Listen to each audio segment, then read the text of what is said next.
ما قد يكتا أخري سبسة بيها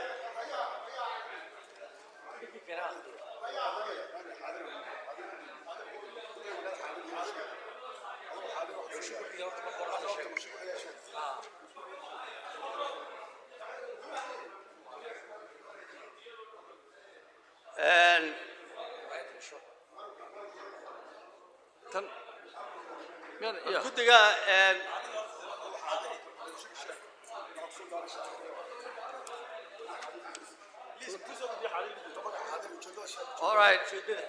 ujeedada guddoom xildhibaan hal la dhageysto markan shirguddoonka golaha wakiilada xogayaha guud ee golaha wakiilada ujeedo soo jeedin wax ka beddelka xeer hoosaadka golaha wakiilada xeer lambar 01/2021 annagoo ah xildhibaanada golaha wakiilada waxaan halkan ku soo gudbinaynaa mooshinka soo jeedinta wax ka beddelka xeer hoosaadka golaha wakiilada si waafaqsan qodobka 68 farqadiisa koowaad ee xeer hoosaadka golaha wakiilada oo u dhigan wax ka beddelka xeer hoosaadka waxa soo jeedin kara 1/3 tirada golaha guud 3 meelood oo meel tirada guud ee xubnaha golaha sidaa darteed waxaan shirguddoonka ka codsanaynaa inaad soo jeeditaan wax beddelka xeer hoosaadka golaha wakiilada lanaga aqbalo maadaama aan buuxinay shuruudaha uu qaadanayo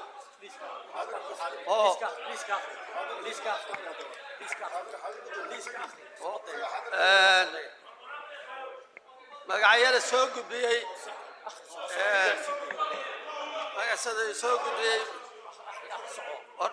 warbuuqa inaga daaya cabdilaahi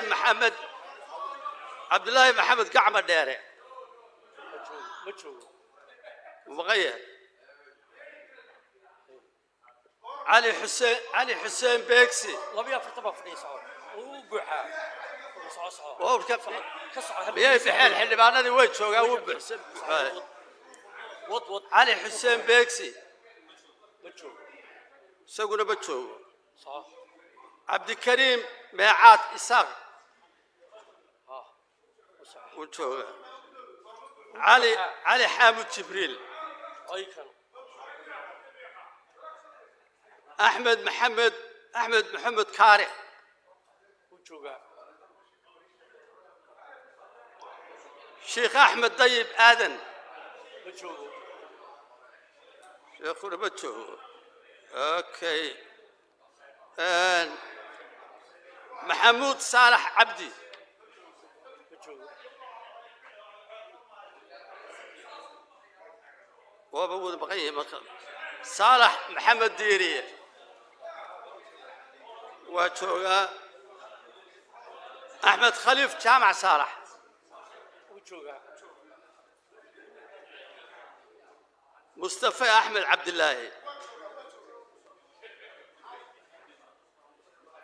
سعيد جامع عبده مبارك موسى اسماعيل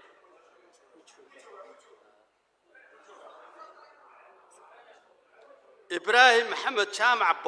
بوردلي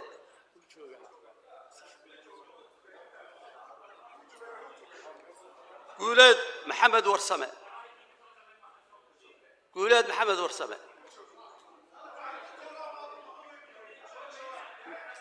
ما تشوفوا يصور بيها محمد حسين جامع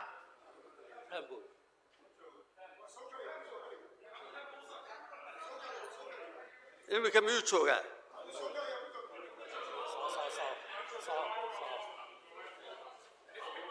عبد الله موسى عوالة labadaas suba saakay baxayeen ba waxay u baxayeen okay محمود حي الدعالي أدوات شفر عبد الكريم محمد ماعاد عبد الكريم محمد عبد الكريم محمد وي محمد سوري قال هو احمد عبد الكريم دعالي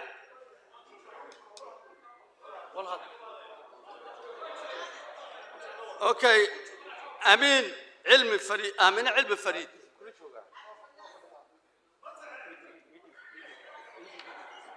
احمد محمد عبد الله يا احمد محمد عبد الله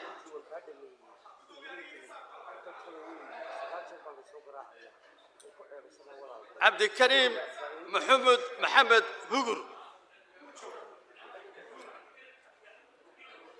عبد الكريم آذن علي الدبد آذن عثمان حربي أحمد عبد موسى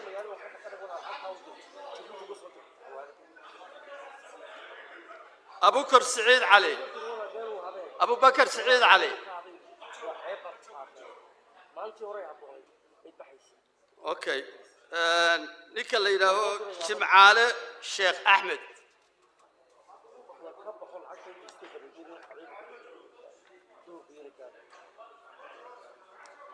جمعاله شيخ احمد ما جوغم يا شوكي اوكي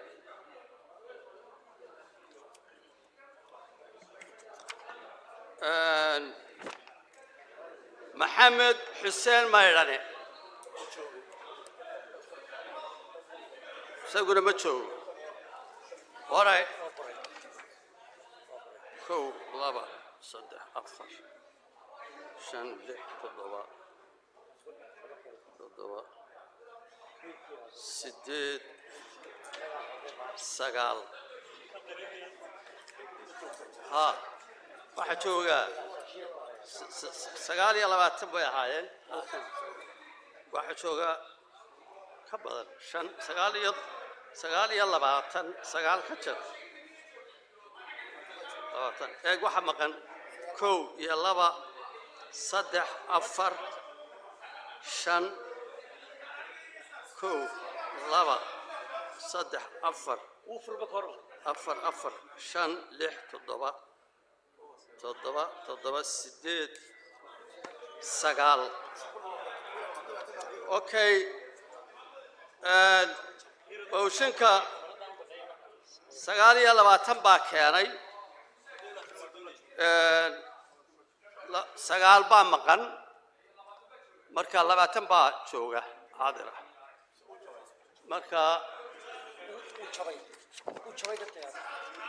sidaas daraadeed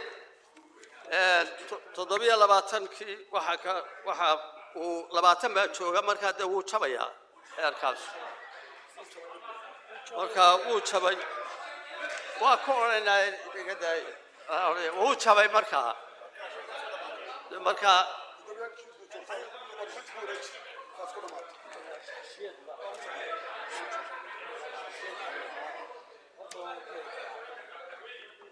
اوكي waxaynu bilaabaynaa markaa xayir iyo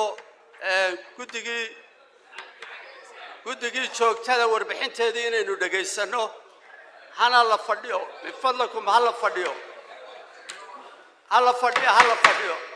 arrimo kale oo aynu ka wada hadlaynaa markuu warbixinta dhameeyana waa jiraan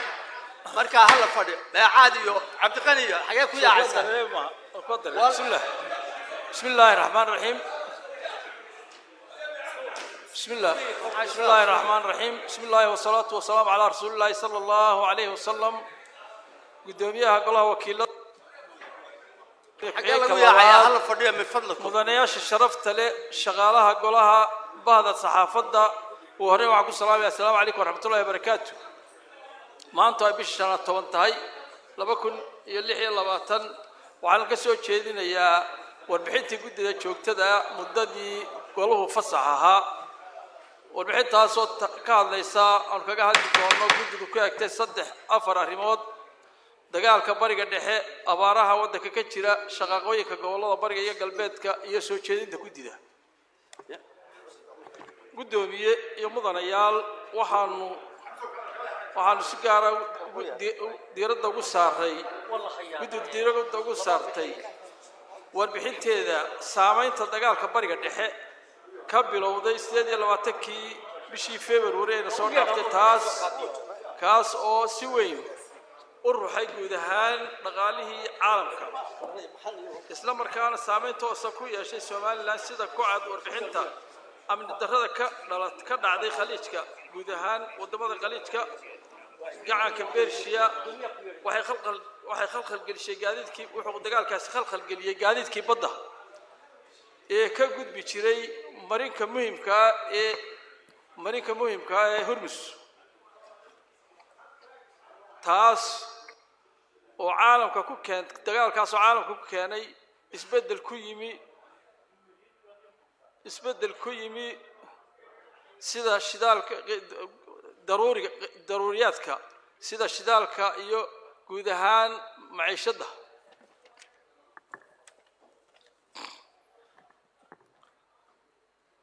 mudanayaal saamaynta kororka qiimaha dagaalkaas wuxuu keenay saameyn ku keenay kororka qiimaha shidaalku ma aha mid ka kooban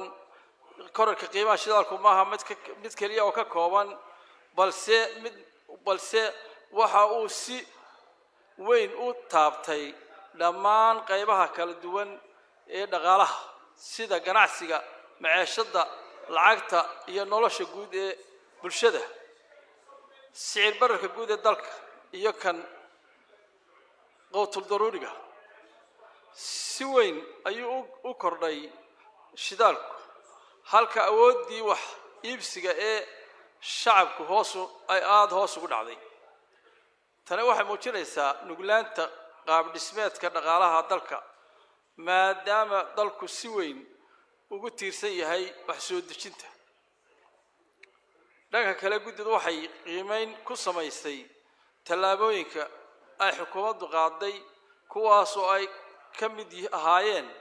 xakamaynta qiimaha shidaalka kormeerka suuqyada iyo wada hadal ay la yeesheen ganacsatada inkastoo tallaabooyinkaas ay ahaan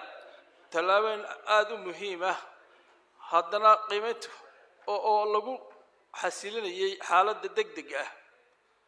haddana guddidu waxay ku qiimaysay in ahaayeen jawaabo ku meel gaar ah arrinka labaad warbixintu waxay sidoo kale iftiiminaysaa xaaladda abaaraha dalka ka jirta gaar ahaan gobollada bariga togdheer sool sanaag iyo saraar halkaasoo ay abaartu si ba'an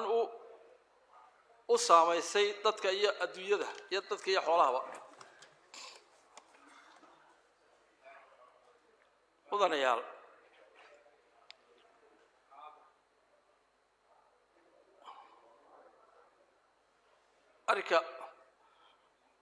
arrinka labaad mudanayaal shaqaqooyinka bariga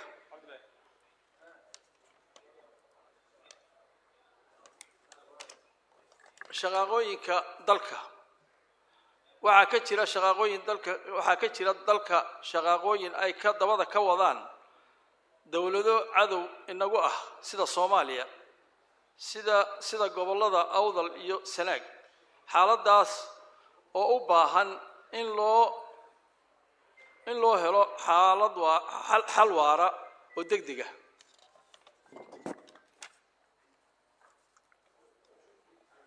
soo jeedinta guddidu waxay soo jeedinaysaa talooyin waa in xukuumaddu dejisaa qorshe qaran oo istiraatiiji ah oo lagu dhiso kayd qaran oo lagu badbaadi karo in muddo ah isla markaana horumariso wax soo saarka gudaha oo ah tan kaliya ee lagu xoojin karo yareynta ku tiirsanaanta soo dejinta. waxaa kale oo looga baahan yahay inay xoojiso nidaamka xogta dhaqaale iyo qorsheynta muddada fog si looga gudbo habka falcelinta degdega ah. waayahay lambar 2 baanka dhexe iyo hay'adaha maaliyadda waa inay qaadaan tallaabooyin lagu xasilinayo lacagta dalka laguna yareynayo ku tiirsanaanta lacagaha qalaad sida doolarka iyagoo adeegsanaya siyaasado maaliyadeed oo ku dhisan xog rasmi ah. wasaaradaha maaliyadda iyo dhaqaalaha hay'adaha rugta ganacsiga iyo tamarta waa inay xoojiyaan kormeerka suuqyada xakameeyaan sicir bararka isla markaana xoojiyaan xakameynta badeecadaha aasaasiga ah ee quutal daruuriga ah.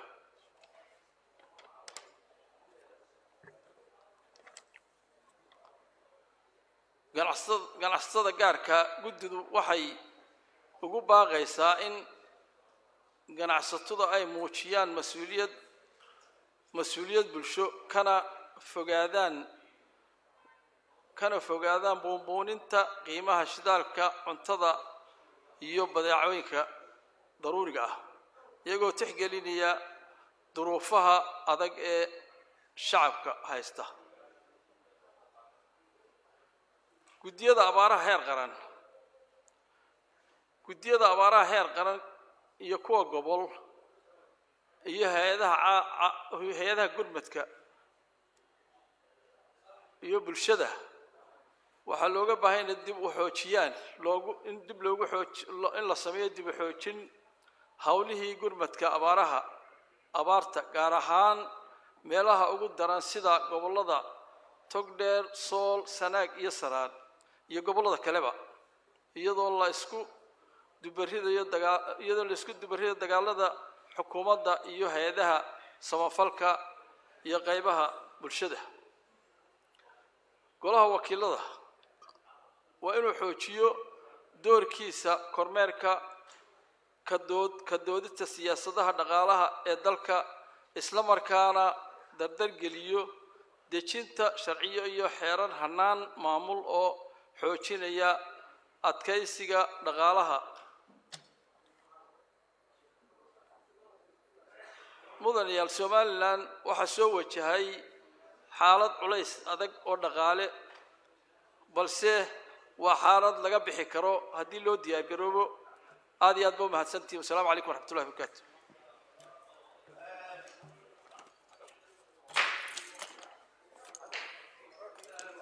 yahay xayir warbixintii waa dhageysatay baan u malaynayaa waana qoraalkiina waad ku haysataan sidaa darteed bal wixii soo jeedinaa muhiima inaynu dib u eegno oo aynu ka tashano ayaa loo baahan yahay la soo akhriyo.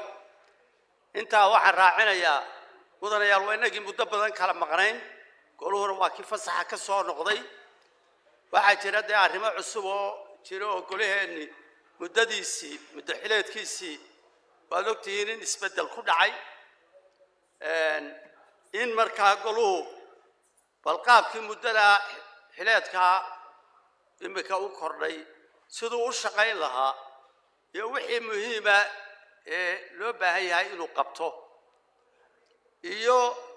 wixii dhaliilay hore u jiray ama khalad ahaa ee hore u jiray in laga tashado ayaa loo baahan yahay oo dib loo eego guud ahaanba golaha kale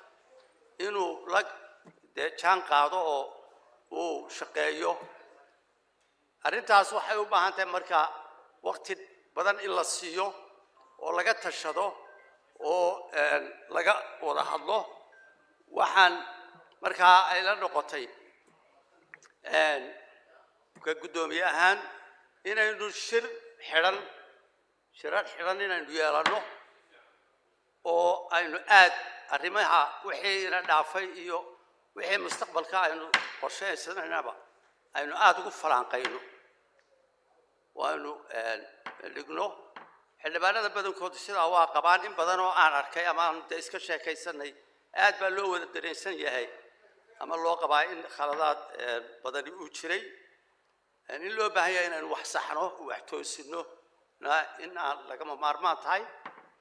sidaa daraaddeed maanta waa axad